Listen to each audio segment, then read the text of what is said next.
Shalom Bapak dan Ibu, rekan, saudara yang terkasih di dalam Kristus Yesus. Puji syukur dengan media ini kita boleh sama-sama merenungkan firman Tuhan. Sebelum kita memulai, saya mau mengajak kita semua bersatu di dalam doa. Bapa kami yang di surga, dan kasih untuk kasih setiamu, dan kasih untuk anugerah, berkat kebaikan Tuhan di dalam kami. Saat ini kami mau bersatu hati Tuhan, mengambil waktu, teduh, jeda, agar kami boleh merenungkan tanah tanah yang subur itu adalah hati kami yang siap ditanam, ya, biar menghasilkan buah di dalam Roh Kudus. Tolonglah di dalam nama Tuhan Yesus di siap. Amin. Renungan hari ini berjudul menjalani kehidupan dengan dipenuhi Roh. Kira-kira seperti apa ya orang yang menjalani kehidupan dengan dipenuhi Roh Kudus? Kita bisa melihat dari kitab-kitab para rasul bagaimana Roh Kudus berkarya berkuasa memberikan manifestasi wujud, apakah dalam bahasa lidah, bahasa yang baru yang membuat orang mengerti dan mendengar kesaksian tentang Tuhan Yesus Kristus dan kuasa kesembuhan dan lain sebagainya, mengusir roh jahat dan sebagainya. Maka seperti itu menjalani kehidupan yang dipenuhi Roh Kudus. Kita percaya Roh Kudus terus bekerja dengan berbagai cara. Salah satunya yang seperti ditujukan kepada anak. Atau di dalam perjanjian lama kita lihat kalau pakai kata kunci roh di Keluaran 8 dan di Keluaran 31, Tuhan memberikan kepada orang ada roh keahlian atau roh Allah yang memberikan orang tersebut keahlian, artian, pengetahuan dalam segala macam pekerjaan khusus yang dan kita juga boleh melihat di 2 Timotius 1 ayat 7 bagaimana Roh Kudus bisa membangkitkan kekuatan kasih dan yang paling penting ketertiban. Dan buah dari roh itu kita sering dengar dalam satu lagu, kasih, sukacita, damai sejahtera, kesabaran, kemurahan, kebaikan, kesetiaan, kelemah lembutan, dan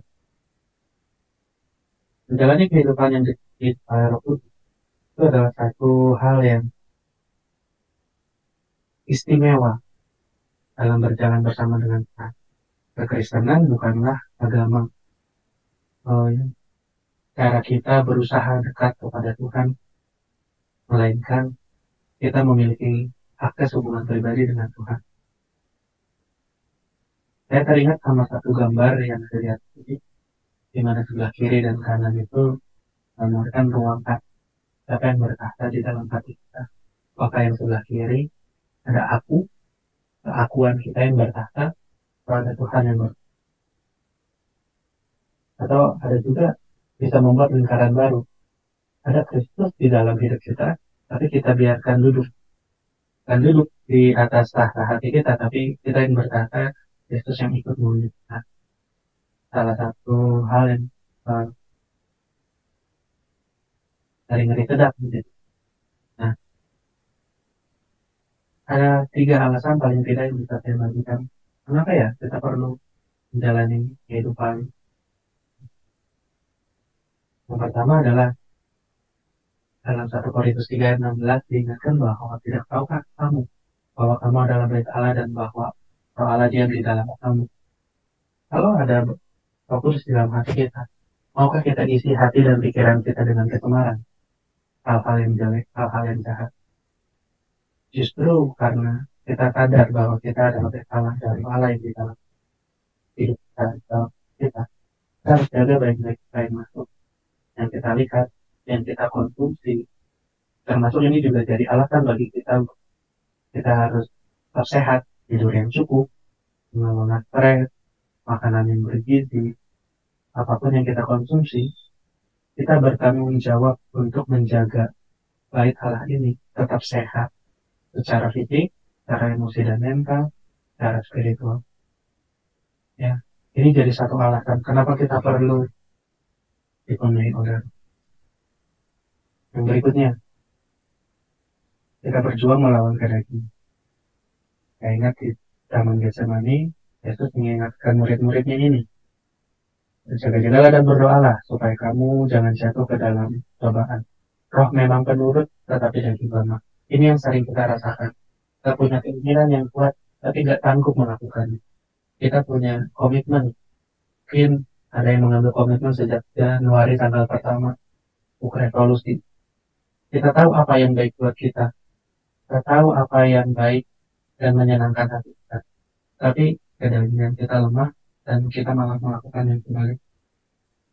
Kita jadi frustasi, kita jadi ya udahlah, begini saja. Ini juga yang Paulus sampaikan di dalam surat bahwa kedagingan kita yang lemah ini, ya kita berjuang melawan kedagingan selama daging masih ada, kita berjuang melawan daging untuk hidup dalam. Dan alasan mengapa yang ketiga adalah kita butuh seorang penolong. Berapa sering kita membaca ayat ini, kita tahu ada seorang penolong yang akan menyertai kita selama-lamanya. Dialah pribadi yang disajikan oleh Tuhan. Tapi kita nggak minta tolong sama pribadi tersebut. Jadi sebagian dari kita um, mendapatkan atau mencari pertolongan lewat materi, lewat koneksi, atau lewat hikmat-hikmat yang lain yang sudah jelas tidak sesuai dengan firman Tuhan.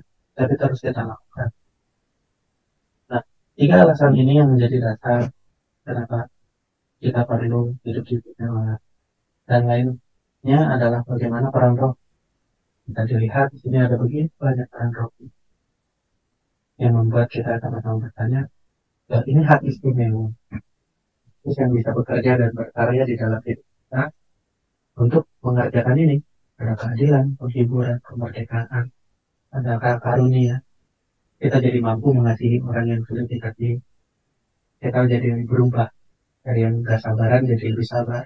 Yang sering marah jadi mampu mengendalikan diri. Yang tadinya kasar jadi lemah lembut. Yang tadinya tidak setia belajar aktor. Ada banyak hal yang bisa Roh Kudus kerjakan di dalam hidup. Pertanyaannya, mau atau enggak?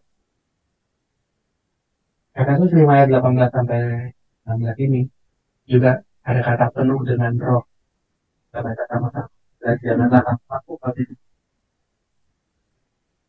tapi tetaplah kamu penuh dan berkata-katalah seorang kepada yang lain. Dalam Mazmur, hidung puji-pujian dan nyanyian rohani. Bernyanyi dan bersoraklah bagi Tuhan dengan segenap. Yang menarik dari ayat ini adalah hendaklah kamu penuh dengan roh dibandingkan dengan janganlah kamu mabuk oleh anggur karena anggur menimbulkan hawa nafsu. Bintang saya mau membagikan satu ilustrasi. Jika kita punya satu cangkir, lalu kita isi penuh dengan anggur, kira-kira apa yang tumpah ketika cangkir tersebut tergoncang? Tentu anggur. Sama halnya dengan air. Ketika cangkir tersebut diisi dengan air, yang terguncang bila ada guncangan, yang tumpah akan air juga. Sama halnya seperti kehidupan kita. Dipenuhi oleh apa hidup kita? Kekesalan, kebencian, iri hati, dengki, atau hal-hal yang menguasai kita yang lain, atau kita diisi dengan kebenaran firman Tuhan. Kita lakukan, kita kerjakan apa yang sulit secara kedagingan kita nggak mau melakukannya, tapi Roh Kudus mengingatkan kita untuk melakukannya, dan lain sebagainya. Ketika kita dipenuhi oleh Roh Kudus, kira-kira yang terguncang, kalau ada guncangan, yang keluar dari hidup kita apa? Ucapan syukur, kasih, sukacita, dan berbuah lain. Untuk itu tergantung isi hati kita dipenuhi oleh apa, nanti akan keluar. Kita bisa lihat dari perkataan dan lalu bagaimana caranya kita dipenuhi. Langkah pertama tentu kita berdoa dan meminta kepada dengan sungguh-sungguh, dengan yakin. Tuhan penuhi kami dengan roh. Kedua, kita hidup bersara kepada pimpinan kita. Kita bisa mengambil waktu untuk berdoa dan berpuasa dan mengangkat firman Tuhan, melakukan itulah yang boleh memberikan makanan bagi roh. Kalau suami kasih makan kedagingan kita saja, kedagingan kita yang semakin kuat. Untuk itu kita bisa melihat teladan Yesus yang memiliki hubungan pribadi waktu berdoa yang pagi-pagi benar memulai segala sesuatu dan pelayanan. Dan langkah yang ketiga adalah mengikuti Yesus, mengikuti teladan Yesus. Yesus pernah berkata kepada murid-muridnya, barang siapa mau mengikuti aku, dia harus tahu diri. Ada keinginan diri yang harus kita santap. Kedua, memikul salib. Ada salib yang harus kita pikul demi kita melakukan apa yang benar di satu. Contoh, mengasihi musuh, orang yang memusuhi kita. Atau mengasihi orang yang sulit kasih. Demi kebenaran itu salib ya. Dan banyak hal yang lain. Dan yang ketiga adalah mengikut Yesus setiap hari. Menyangkal diri memikul salib Yesus setiap hari. Setiap hari menunjukkan bahwa kita bergumul setiap hari. Hari ini kita bisa dipimpin oleh Roh Kudus, besok bisa jadi. Karena jadi perjuangan dan kita lakukan itu harus kita gumul di setiap hari. Kita nggak bisa jalan sendiri, kebutuhan. Satu yang um, perlu kita renungkan adalah rindu kita hari lagi menjalankan dan kita ini lemah, namun kita juga kuat di dalam hanya apa kita ini berdosa dan telah dia karyanya dia jangan lagi terintimidasi oleh dosa-dosa di dalam. Jika kita akui di hadapan Tuhan, semua dosa kita dia adalah setia dan akan mengampuni. Kita lagi tidak lagi juga terbelenggu. Kita punya pilihan untuk hidup di dalam pimpinannya, Roh Kudus dan hidup. Tidak ada lagi belenggu dosa dalam nama Yesus.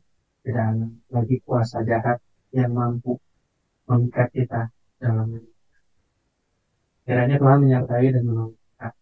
Dan saya rindu boleh melihat ada banyak saksi Kristus, ada banyak karunia di dalam tubuh jemaat yang saling melayani dan karunia yang sudah berikan. Mari kita berdoa. Terima kasih Tuhan untuk dengan singkat pada hari ini. Perjalanan apa?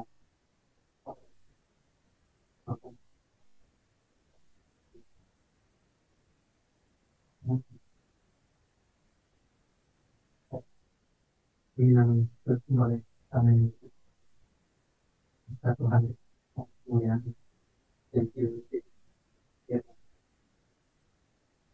dan kemenangan kami bersuka cita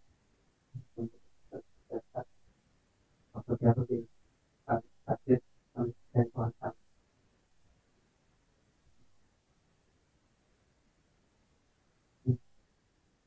dan ketika jawaban itu benar dan Tuhan penuh Tuhan di sana Tuhan itu kami berdoa.